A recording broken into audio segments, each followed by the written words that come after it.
Hi guys, no introduction here needed. I've been wanting to do this YouTube thing for a while now, and I've had this video camera just sitting around collecting dust. I bought it for basketball purposes. I've been kind of struggling to what to do for my first video, and I think this would be the perfect fit because it is something that I live with, and most of you probably know someone who lives with this as well, and that's diabetes. So I don't want to spend too much time breaking down every little aspect of diabetes. I just want to give everyone a quick rundown of type 1 diabetes to give you guys a better understanding of what I have to deal with. So type 1 diabetes is when your organ, the pancreas, doesn't produce insulin at all. Insulin is what's used to regulate your sugar levels that goes into your body. Any person who doesn't suffer from diabetes, you know, obviously wouldn't expect you to understand what it's like, because you don't have to poke yourself with a needle every time you eat. And there's a lot of factors that can determine where your sugar levels vary, right? They have this number range from 5 to 8 that says, you know, this is where your sugar level should be, and that's the pancreas' job, to regulate your sugar levels. You know, if you have too much sugar in your system, it brings it down. You don't have enough sugar in your system, it brings it back to normal. It stores glucose to make sure you have enough sugar in your system. Now my pancreas, as a type 1 diabetic, is completely dead. It's useless. It does fuck all. Okay? So what I have to do is I have to make sure, I have to read labels like, hold on a sec, I'll give you an example. No, dietitian would kill me if she found out I was eating frozen pizza for dinner. Another terrible example. I'll use this. This is what Megan uses for bacon. It's you know, chocolate chips. And right here, as you can see, is the nutrition facts. And you can see it has everything from calories, fat, cholesterol, sodium. And right here, carbs, sugars, and fibers is what I have to read from everything I eat. So this is where my math skills come in handy. What you have to do is add the carbs and sugars and then subtract the fiber. And let's see, where's my insulin pen? Right, so this is my insulin pen. Alright, opens up like so. Looks like a vape pen. And in here is a cartridge where you store your insulin. Kind of cool, right? Almost looks like Team Rocket owns this company. It's got that little R there.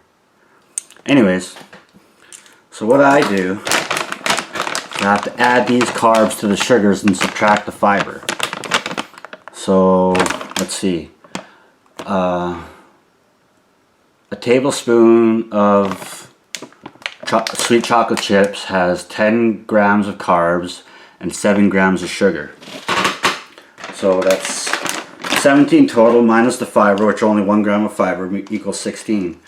And what my dietitian taught me is that you're supposed to take 1 unit of this insulin here for every 10 grams of carbs plus sugar. So there's 16. And I don't know, it's hard to figure out what to round to, whether you're going to round down or up, because if you round down to 10, that's not enough insulin and your sugars will stay high. But if you round up, you might have too much insulin, your sugars will drop low, and that is not fun at all. Yeah, that's how that works. Another thing about diabetes too is that well, I just want to talk about the effects of low blood sugar. Low blood sugar is very uncomfortable.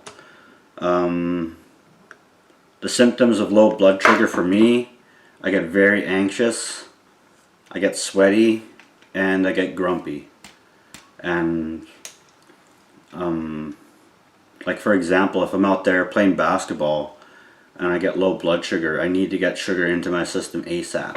And that could be anything from drinking pop or juice or eating candy, fruit, you know, bananas and oranges are my favorite to get my sugar level up because they hold a lot of sugar. And yeah, and the low blood sugar thing, one thing that really annoys me is that people think that it can wait. It's very rare that people think that. Most people are very understanding because they know someone with diabetes. But yeah, it's not something that can wait. Like I said, there's a range of normal sugar level, and it's between 5 and 8. If I'm low, that's when the symptoms of, you know, anxiety, getting sweaty and whatnot. You know, that's where my low blood sugar levels are. And unfortunately, if it drops, like, that usually hovers around like a 3 point whatever or 2 point whatever, you know, I get very sweaty, I get very anxious, and I get very jittery. But one thing about low blood sugar is if it drops low enough, all the way down to 0, that could lead to death. And I obviously don't want that. So I usually have to drop what I'm doing, whatever it is, to go get some sugar in my system. I've been on a basketball court a few times where I've just walked off and had to go start eating. And I've had my buddies ragging on me, be like, oh, what the fuck are you doing eating candy? We're having a game here, you know? I was like, well, my health comes first, obviously. Or one thing that really annoys me too is I get low blood sugar and, you know, I feel bad for letting my team down. So, you know, I ask for a sub. And they're like, what the fuck, you just got on the floor. I'm like, well, I got low blood sugar. And they're like, well, you can't just use your diabetes as an excuse to not play. I'm like, oh, whatever. I forgot to mention the symptoms of high blood sugar too. What happens if my sugar levels are obviously too high? I talked about low blood sugar. Now I want to talk about high blood sugar. High blood sugar is obviously severe, but not immediately. Low blood sugar is, you know, you could end up in a coma or even worse, dead in less than a day, right? High blood sugar, it's very uncomfortable in the short term, but if it left untreated, it could have severe effects in the long run, which is what happened to me when I got diagnosed, because I had walked around for a few months not knowing that I was a diabetic. I just thought I was sick. I didn't know it was diabetes. So the symptoms of high blood sugar include dehydration and constant urination. And that was one thing that really messes with my mind, is why I was peeing every 20 minutes, even though I don't know, it just never happened before, right? The long-term effects of high blood sugar, if left untreated for a longer time, can lead to blindness and kidney failure, I believe. When I was walking around undiagnosed for those few months, I had a hard time seeing or reading anything. My vision was so blurry. I don't really have anything to give you an example of, but probably from here to that microwave, which is a good 3 feet, I would have to squint just to be able to read the buttons on it. I could see it just fine now, perfectly clear, but at the time, I couldn't see anything.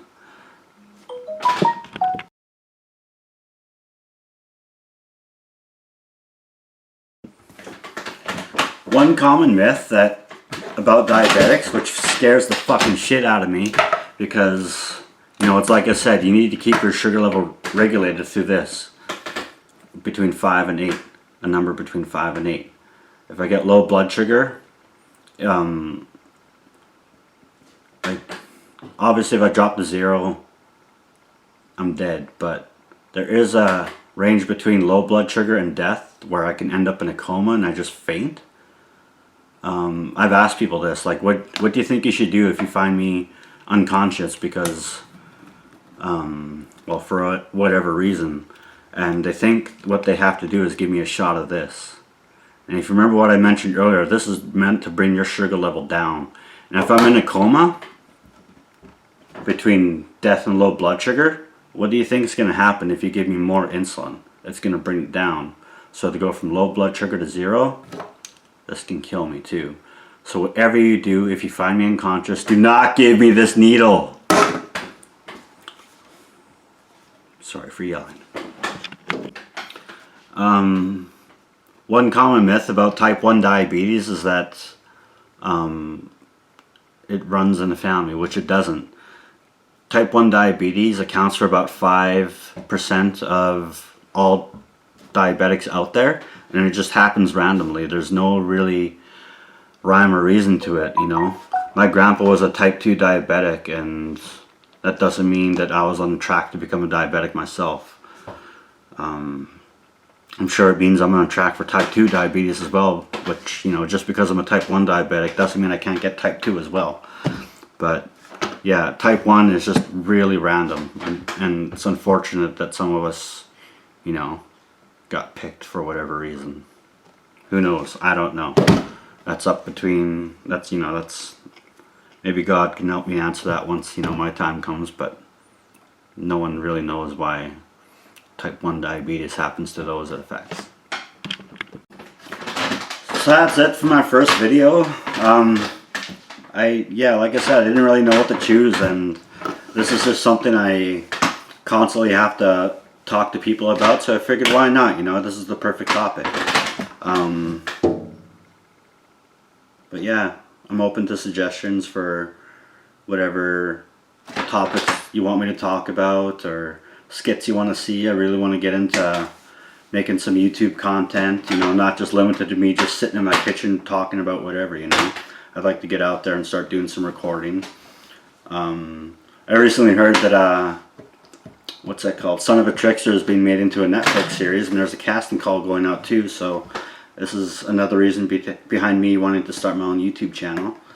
So hit me up with ideas, folks.